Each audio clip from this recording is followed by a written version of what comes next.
दोस्तों Indian railway finance corporation limited यानी IRFC की बात करें, इस स्टॉक ने रिटेल इन्वेस्टर को बिल्कुल एक तरह से झटका दे दिया है। कल हमने बहुत भारी गिरावट देखी और आज उतना ही जबरदस्त बाउंस बैक देखा है। तो यहाँ पे क्लियरली आप समझ सकते हो कि रिटेल इन्वेस्टर बहुत ज़्यादा पैनिक कर जाते हैं। ऐसे समय में जब शेयर खरीदने का मौका होता है वो बेचने लगते हैं और आप देखो बहुत सारा नुकसान कर जाते हैं। जबकि अच्छे स्टॉक हमेशा अच्छा रिटर्न ही देते हैं। हमेशा अगर आप लॉन्ग टर्म के लिए उसको होल्ड करेंगे तो कोई चिंता की बात नहीं होती, मैंने बार बार बोला है। और शॉर्ट टर्म इन्वेस्टर को तो एक समय में अपना टारगेट सेट करके प्रॉफिट बुक करने की बार बार सलाह होती है। अब कल जो पूरा का पूरा खेल हुआ, उस खेल में सिर्फ रिटेल इन्वेस्टर फंसे, क्योंकि कल अगर आप एफआईडीआई के आंकड़े देखेंगे तो आप बिल्कुल चौंक जाएंगे।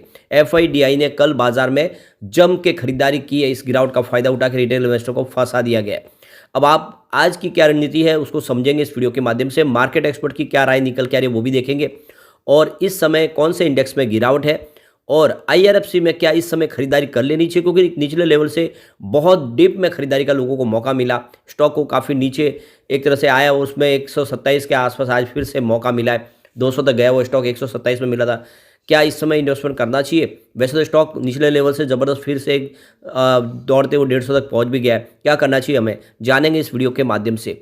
लेकिन फ्रेंड, उससे पहले अगर आप पहली बार हमारे चैनल पे आए तो चैनल को सब्सक्राइब कर दीजिए, एक बेल आइकॉन दबा दीजिए ताकि जब भी नया वीडियो बने पहला नोटिफिकेशन आपको मिले। वीडियो पसंद आए तो लाइक से जरूर कीजिए। चलो फ्रेंड्स, वीडियो स्टार्ट करते हैं। मैं हूँ आपका दोस्त एस.बी. दवे और हमारे अपने चैनल ऑनलाइन कमाई में आपका बहुत बहुत स्वागत है।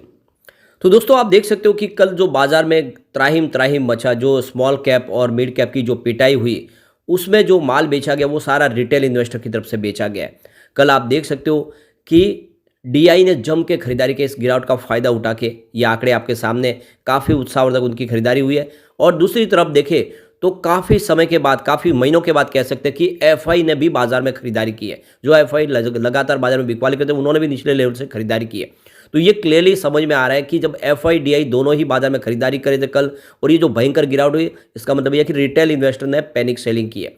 और हर बार मैं ये कहता हूँ कि जब भी गिरावट हो तो आपको बिकवाली नहीं करनी चाहिए, बल्कि निचले लेवल से खरीदारी का मौका तलाशना चाहिए, या फिर आप बाजार से दूर हट के बैठ जाए, क्योंकि ऐसे समय में पैनिक सेलिंग का मतलब ये होता है कि आप नुकसान कर रहे हो। और बिल्कुल यही कल हुआ, लोगों को जबरदस्त फंसाया गया और आज देख सकते हो कि फिर से एक बाउंस बैक देखने को मिला है।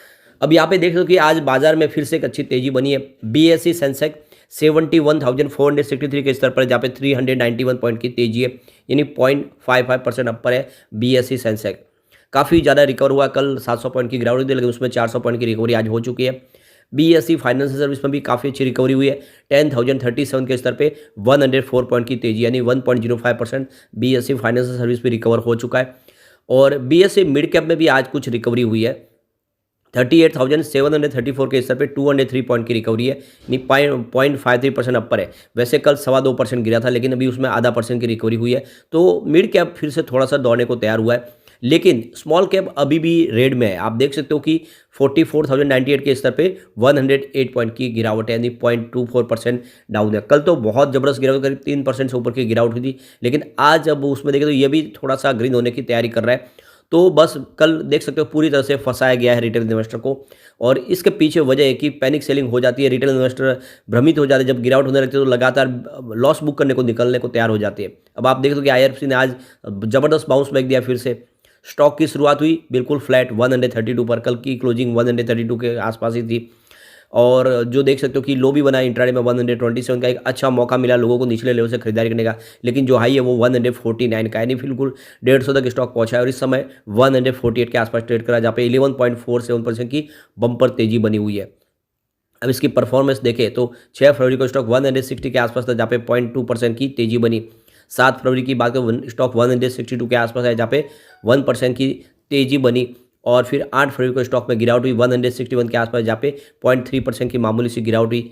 9 फरवरी को स्टॉक में बड़ी गिरावट हुई, 153 के आसपास आ गया 5.1% की गिरावट के साथ। लेकिन 12 फरवरी को कल काफ़ी बड़ी गिरावट हुई, 132 के स्टॉक पहुंच गया 13.5% की गिरावट के साथ। लेकिन आज देखें तो उसमें काफ़ी बड़ी भरपाई हो चुकी है, यानी कल 13% की गिरावट थी तो आज भी 11-12% की रिकवरी हो चुकी है। यानी कल की गिरावट यहाँ पे बिल्कुल साफ होती हुई दिखाई देगी। इंट्राडे का लो 127 है, लेकिन हाई 149 का, बहुत बड़ा जंप। और वैसे ऑल टाइम हाई इसकी 192 के आसपास है। तो जो लोग अभी तक इसमें एंट्री नहीं की तो उनके लिए आज अच्छा मौका है कि खरीदारी निचले लेवल से कर सकते हैं आईआरएफसी में। वॉल्यूम काफ़ी ज़बरदस्त है। सुबह सुबह ही पिछले 1 महीने पहले इसका 19 करोड़ का वॉल्यूम था, 5 करोड़ की डिलीवरी उठाई गई थी। 1 वीक पहले 8 करोड़ का वॉल्यूम होता, 2 करोड़ की डिलीवरी उठाई गई थी और कल 15 करोड़ का ज़बरदस्त वॉल्यूम होता, 5 करोड़ डिलीवरी बेस काम होता और आज सुबह सुबह ही लगभग 10:30 के पहले 11 करोड़ का वॉल्यूम हो चुका है। वॉल्यूम बिल्कुल बढ़ेगा। अब जो मार्केट एक्सपर्ट है वो कह रहे हैं कि जो शेयर बाज़ार में एक तरह से माहौल बनता है उसके बाद में गिरावट होती है, क्योंकि बड़ी तेज़ी के बाद कोई भी प्रॉफिट बुक करना चाहता है। लेकिन जो इस बार जो रिजल्ट देखा हमने, रिजल्ट बेहतर था, लेकिन उसके तरह एक माहौल बनाया गया कि रिजल्ट ठीक नहीं है और उसने भी एक गिरावट का माहौल बनाया इसमें। अब आप देखो कि इसमें जो मार्केट एक्सपर्टों का फिर से एक उछाल की संभावना दिख रही है और कम समय में यानी 180 से लेके 200 के स्तर पे जा सकता है, यानी बहुत जल्द फिर से 200 का स्तर एक बार छूता हुआ दिखाई दे सकता है। तो स्टॉक बॉक्स के पार्थ शाह ने कहा है कि नतीजों के बाद देखें तो यहाँ पे जो है काफ़ी उम्मीदें जगी है। आप देखें जो इनका रिवेन्यू है साल दर साल के आधार पर देखने को मिला बढ़ता हुआ, लेकिन क्वार्टर ऑन क्वार्टर बेसिस पे हल्की सी गिरावट देखने को मिल रही है। लेकिन कंपनी का जो बकाया ऋण वो भी बढ़ गया है। पार्थ शाह के मुताबिक सरकार का लक्ष्य रेलवे के विकास को और बढ़ाना है और सरकार ने कई योजनाएं शुरू की है। इससे आने वाले समय शेयर में तेज़ी देखी जा सकती है, यानी फिर से अच्छी तेज़ी की संभावना बन सकती है। यहाँ पे देखिए इन्वेस्टसेट के पार्टनर अनिरुद्ध गर्ग ने कहा है कि 31 दिसंबर 2000 को समाप्त तिमाही में IRFC लिमिटेड का जो फाइनेंशियल परफॉर्मेंस है वो लगभग स्थिर है और गर्ग ने कहा कि कंपनी का ऋण स्तर अच्छी तरह से मैनेज हो रहा है और ऋण की इक्विटी अनुपात 8.54 है। पॉजिटिव बात यह कि प्रति शेयर IEPS पिछले तिमाही के 1.20 से बढ़कर 1.23 हुई है, यानी सेहत सुधरी है IRFC की। चॉइस ब्रोकिंग के सुमित बगड़िया ने कहा है कि 180 रुपये प्रति शेयर के स्तर पर छोटी सी एक रेजिस्टेंस का इसको सामना करना पड़ा है और इस बाधा को पार करने के बाद IRFC के शेयर की प्राइस 200 तक जा सकती है। IRFC के शेयरधारकों के लिए सलाह है कि वो स्टॉक को होल्ड करके रखें और 120 का स्टॉप लॉस लगा ले, ये ज़रूरी है, लेकिन आने वाले समय एक अच्छी तेज़ी की संभावना यहाँ पे बन सकती है। अब यहाँ पे कुछ बड़ी डील की तरफ चलते हैं तो सुबह 9:15 पर 130 की प्राइस से यहाँ पे 5,49,000 शेयरों की एक बड़ी खरीदारी हुई। फिर 9:15 पर 128 की प्राइस से 4,78,000 शेयरों की बिकवाली हुई। तो उसके बाद 9:19 पर 144 की प्राइस से 4,98,000 शेयरों की फिर से खरीदारी हुई। फिर 9:40 पर 142 की प्राइस से 3,96,000 शेयरों की खरीदारी हुई और फिर 9:56 पर 144 की प्राइस से 4,72,000 शेयरों की बड़ी खरीदारी हुई। उसके बाद 10:11 पर 147 की प्राइस से 3,46,000 शेयरों की एक बड़ी खरीदारी और हुई। तो उसके बाद 10:27 पर 148 की प्राइस से 5,07,000 शेयरों की एक बिकवाली हुई, यानी प्रॉफिट बुकिंग हुई। फिर 10:34 पर 149 की प्राइस से 3,40,000 शेयरों की एक प्रॉफिट बुकिंग और हुई। यानी कुछ इन्वेस्टर, शॉर्ट टर्म इन्वेस्टर जिन्होंने निचले लेवल से खरीदारी की है वो 150 के आसपास प्रॉफिट बुकिंग कर रहे हैं, यानी जैसे स्टॉक 150 पे पहुंचा है पे प्रॉफिट बुकिंग दिखाई दे रही है और कुछ लोगों को अभी भी डर लग रहा है कि बाजार फिर नीचे जा सकता है और इस वजह से भी प्रॉफिट बुकिंग करे। लेकिन एक्चुअल में अगर आप देखें तो ये खरीदारी का अच्छा मौका है। भले ही स्टॉक थोड़ा सा और नीचे जाए, लेकिन इसने अपना एक बॉटम बना दिया है। 127 तक आज खरीदारी का मौका बना है, फिर से एक तेज़ी बनेगी और स्टॉक आने वाले समय आपको एक अच्छा रिटर्न दे सकता है।